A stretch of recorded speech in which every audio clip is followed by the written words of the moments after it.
kemajuan teknologi mempunyai pengaruh yang sangat besar bagi kehidupan manusia. Pada kegiatan tertentu, mungkin penggunaan internet ini sangat membahayakan, seperti yang sangat populer saat ini, game online. World Health Organization atau WHO pada tahun 2020 mengklasifikasikan kecanduan bermain game sebagai sebuah masalah kesehatan mental. Lalu, Warin Rujataronjai pernah menulis sebuah jurnal tentang dampak dari kecanduan video game terhadap kesehatan mental. Semakin banyak seseorang bermain video game, semakin mungkin juga dia mengabaikan aspek lain dari kehidupannya. Pada prinsipnya hampir sama saja dengan kecanduan besar.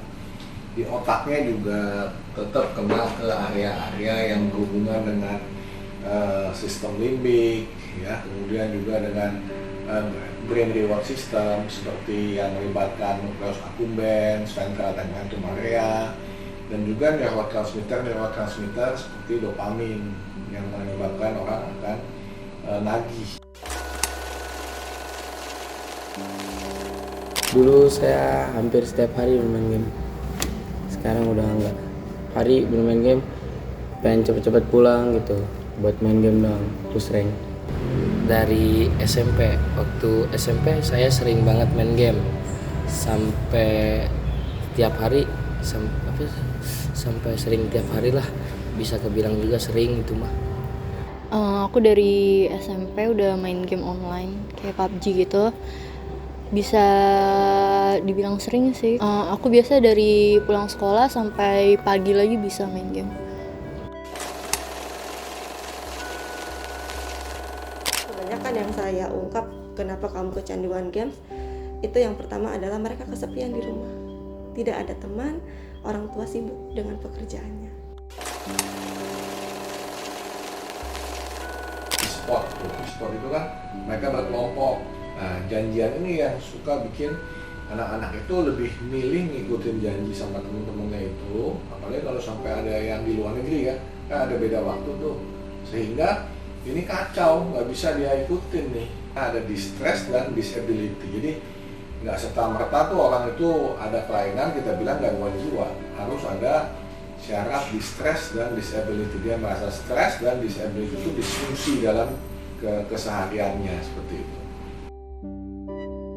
Mereka yang sudah sadar akan perubahan negatif yang terjadi ketika bermain game online sangat beruntung dapat langsung mencoba mengurangi perilaku ini. Dan jika kita sudah mengetahui fenomena ini, bagaimana kita bisa menghindari atau mengurangi hal buruk tersebut?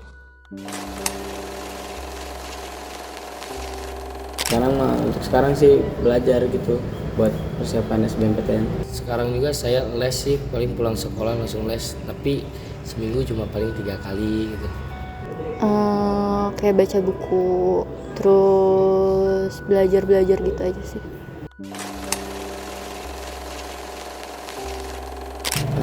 Lebih banyak teman, lebih mengenal dunia luar lah. Banyak teman lagi, lebih sering berinteraksi atau komunikasi sama teman-teman.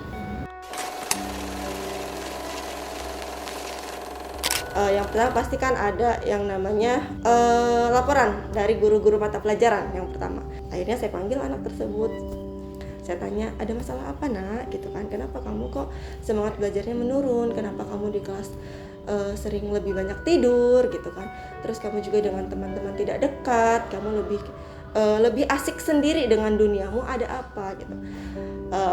Pertama memang yang saya ungkap itu latar belakang keluarga dulu. Saya coba untuk dengerin dulu semua yang dia ceritakan. Akhirnya saya mencoba untuk, apa sih prioritas kamu? Saya lebih membangun untuk masa depanmu mau seperti apa. Setelah itu baru saya bikin setelah skala prioritas, saya minta untuk siswa ini membuat manajemen waktu gitu, dibagi antara sekolah sama bermain games dan waktu istirahat, lebih dipadatkan waktunya gitu. Dan untuk anak-anak yang games online ini memang saya juga ada program tertentu yang mana saya membuat jadwal dengan anak tersebut. Nah, jadwal kamu dengan ibu layanan konseling individu hari ini ya jam segini gitu, ada jadwalnya, saya buat jadwalnya gitu.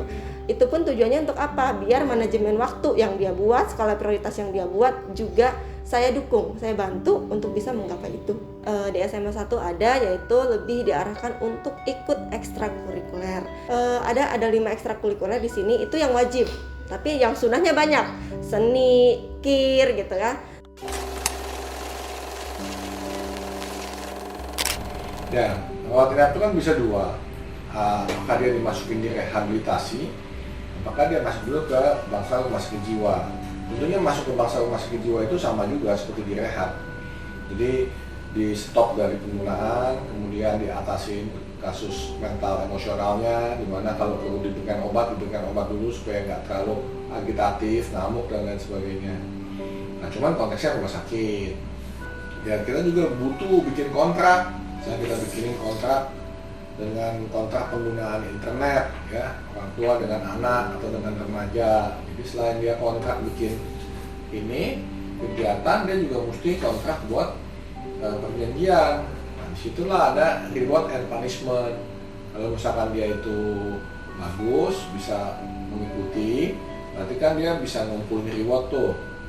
Di setiap sekolah itu kan ada ekstrakurikuler, ada yang wajib, ada juga yang pilihan. Nah, jadi selain dia itu melakukan jam pelajaran yang sampai jam 1 lewat itu biasanya, nah itu bisa anak diistirahatin dulu sebentar, bebas, lalu masuk ke ekstrakurikuler. Ekstrakurikuler itu juga bukan hanya ekstrakurikuler dalam hal seni, olahraga ya, tapi juga mungkin ada pelajaran tambahan. Nah ini bukannya maksudnya memaksa anak untuk pintar dan pintar, tapi anak itu juga dikembangkan di dalam sebuah skill yang lain. Mengelola bukan hanya IQ, tapi emotional quotient, adversity, kemudian juga spiritualnya, menemukan makna hidupnya apa. Nah, melalui kegiatan-kegiatan bersama itu tuh, yang tadi ekstrakurikuler itu. Kecanduan video game sama seperti kecanduan lainnya.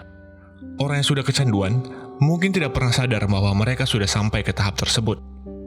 Salah satu langkah yang dapat dilakukan untuk menghindari ini adalah menyibukkan diri dan membagi waktu untuk terhindar dari fenomena ini.